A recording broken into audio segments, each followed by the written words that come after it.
Hi, Kindergarten Penguins, it's Miss Comer here, and today I'm going to work with you in writing. And the first thing we're going to do is we're going to go over the things that you learned with Miss Thompson. Now, Miss Thompson worked very hard on your pictures. So let's go over briefly, what were those things that Miss Thompson asked us to do? She asked us to make sure that our pictures had shape. She also asked us to make sure that our drawing has all the major parts. So if you're drawing a person, making sure that they have those head, neck, and arms. Making sure that our picture is telling us something. It's not just scribbles. We are almost first graders, so we want to make sure that what we are drawing and what we are writing is communicating something. Next is making sure that when we are adding those details, such as color or using our crayons, that we're using them to make sense. And finally, we're going to add detail. And today, Ms. Comer's going to go back to one of her writings that she did yesterday. And we're going to add more details to it so that when you go back and you have time on your own, you're going to be able to add detail to yours. Now, in the second video of the writing so far, Ms. Scranton talked about sentence structure.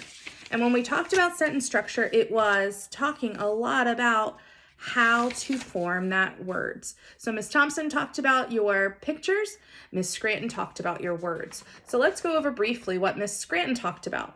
Ms. Scranton talked about using your finger spaces, and we know we are really good using those pointer power as readers, but then spacemen and those spaces as writers. She also talked about using capital letters as you start your new sentences. She talked about punctuation, using those periods, exclamation marks, question marks. Those were all things that you can use in your writing. Sight words, and I've been working on videos to help you learn your sight words, so I hope you're using those in your writing. Also, sounding out words. Remember to tap those words out, stretch them apart so you hear all the sounds and add those sounds in your writing. And finally, making sure that your sentence matches your words. So today, we're going to add to those things. So I'm going to show you my writing, and then we're going to work on adding to that writing. Now, in writing today, I wanted to bring one of my favorite authors because as a writer, Mo Willems adds so much in his writing to make his writing come alive. And I just love reading his books because I look at those characters and I think, wow, I can feel what those characters are feeling. I know exactly what they're communicating to me because I am looking at that whole illustration and at the words. So today I wanted to use this. So when we go back and add to our writing, we can add some of those same things. So I'm going to turn to this page in the story, I Am a Frog. And you don't need this book. This is just to help us see what is important that this author did in his drawing that helps us convey that he is frustrated or mad. Can you see it? Yeah, it's these action marks. You can see that he's crying. His mouth is wide open. He is showing you how he's feeling. His story's coming alive because it's not just a elephant standing there with no emotion on his face. You can see that whole emotion all over that elephant's face. You can also see that this author added something else. And I know my kindergartners know what these are. These are speech bubbles, and these are so much fun. And if you look, the author did something else inside of that speech bubble. Does anybody see what it is? Exactly. They use capital letters. And when you see somebody using capital letters, it might indicate that they are shouting or it is loud. And if you look here, you can look at that punctuation and you can see those exclamation parts. It's a really exciting part. And he's screaming, "I do not want to be a frog." And you can feel what this character's feeling. It comes to life for you. You have all those emotions inside. You feel sad for Gerald, and you look at Piggy over here, and you can see that he must have bounced like a frog because there's these marks, these action marks that tell us that. So today, we're going to be using some of these elements that other authors use in our writing to add details. Okay, kindergarten writers, now we're ready to add some details. And yesterday, Miss Comer started a story. And her story was very similar to Miss Thompson and Miss Scranton. So let me scoot it up here so I can read it to you and tell you a little bit about my story, and then we're going to add that detail to it. So in my story, Mr. Kelly and I went on a walk with Millie. So the first thing we're going to do is we're going to add details. We're going to try to bring our story to life.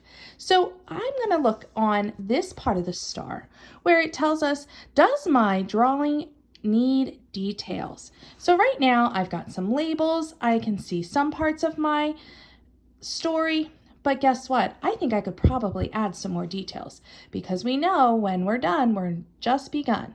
So inside of Piggy and Gerald, we saw that character using something called emotions. Say emotions with me. Emotions. And emotions are something that we feel. And when we looked on their faces, there were a lot of things that showed us that they were showing an emotion. The tears can show that you're sad or upset. Those lines at the top could show that you're excited. The Z's could show that you're kind of tired or sleepy. The squiggles could show that you're confused. So today I'm going to add that emotion onto my picture. So when Miss Comer went on her walk with Mr. Kelly, he was kind of frustrated at Millie because Millie decided to bark at everything and not walk with us. So I'm going to change Mr. Kelly's emotion to kind of frustrated. And I'm going to add a speech bubble. And we know that Mo Willems added speech bubbles to his work as well. A speech bubble is something else we could add to show an emotion. And Mr. Kelly is going to write, "Go, Millie," because he's kind of frustrated. And I'm going to put some exclamation points on there so that I could tell. And you can see Millie here just barking, "Rolf." So Miss Comer added some emotion onto Mr. Kelly. The next thing I'm going to add is those action marks. Those action marks show something. So I'm going to make some action marks around Miss Comer's foot so you can tell that I'm walking. I'm going to make some action marks around Mr. Kelly's foot. And I'm even going to make some action marks around Millie's tail to show that she was so excited to take our walk. So the first thing Miss Comer did was she added her detail to her pictures. So I added emotion to my character. I added a speech bubble to my character. I also added action marks to show that we were doing something. What I want you to do now is I want you to go back to your piece of writing. And it could be one that you've worked on before. It could be one you worked on with Miss Thompson. It could be one that you worked on with Miss Scranton. And I want you to go back and bring that writing to life by adding those emotions, adding action marks, and adding speech bubbles. So I want you to pause this video and go and do that right now. Now we're going to add to our writing. Now I added details to my illustration. I added some action marks, some speech bubbles, and some emotion on my face. And I might even change his eyebrows, add some of that up there too. And now I'm going to add a little bit more to our sentences because right now you don't know the whole story. Right now it just says, Mr. Kelly and I went on a walk with Millie. But now I want to add a longer sentence. And by adding a longer sentence, I'm going to need to use those sight words and sounding out a lot more. So when Mr. Kelly and Miss Comer went on their walk, I have to tell you, it was super bumpy.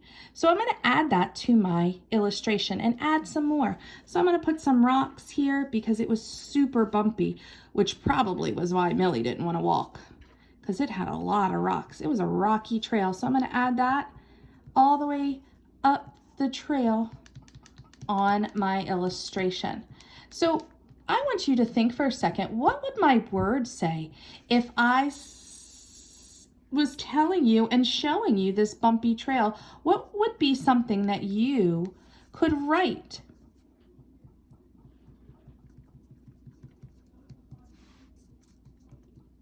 I hear a lot of great ideas. I think I'm going to write that. I'm going to write, it was a bumpy walk. So Mr. Kelly and I went on a walk with Millie. I'm going to write it, and I know I start with a capital, it, add my finger space, was, oh, I could say very. Oh, that'd be a good word. E. E. Very. B. P.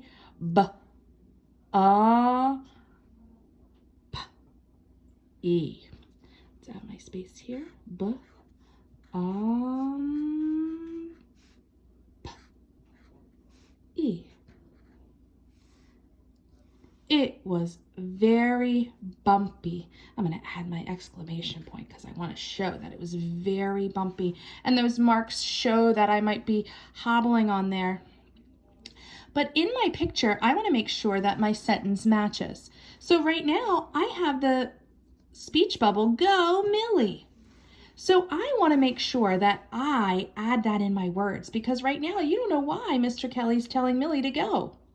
So let's reread and see what else I could add to my words. Mr. Kelly and I went on a walk with Millie. It was very bumpy. I think I'm going to add about Millie would not go. So let's count those words. Millie would not go. Oh, there's 4, and I hear a sight word go in there. All right, let's do it together here. What do I need at the beginning? That's right, a capital letter. Millie. And we also know a capital letter because that is the first letter of her name. Millie. Don't have enough space. I'm going to have to go to the second line. Would. D. Not. Not's a sight word. Would not go. Millie would not go. I'm going to tell you what Mr. Kelly said now. So I'm going to say, Mr. Kelly said, and I'm going to make it nice and big, just like that author did. Go, Millie.